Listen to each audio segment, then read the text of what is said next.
আচ্ছা, আপনারা এখানে একটু ভালো করে ফলো করে দেখবে, ছোট বড় নিয়ে 17 জনের সমাধি। এই 17 জন হচ্ছেন সিরাজের আত্মীয় স্বজন।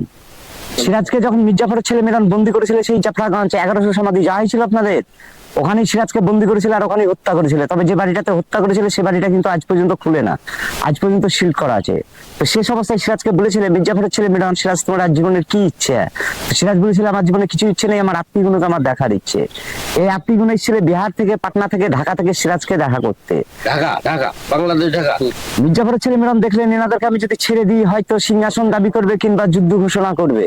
তো এনাদেরকে কি করলে খাবারের সাথে বিষ দিয়ে একই রাত্রে হত্যা করে দেয় এই 17 জনকে মির্জাফরের ছেলে মিরান। একজনের নাম পাওয়া গেছে ওই যে কালো করে সমাধিটা নবাব আসফারুদ্দৌলা বলে, উনি ছিলেন ঢাকার নবাব ছিলেন। আর এই সামনে করে আরেকটা সমাধি রয়েছে, এই সমাধিটাতে আরবি ফার্সিতে দোয়া লেখা আছে। ও তাই তো। বাকি সমাধিগুলোর আমরা নাম পাইনি।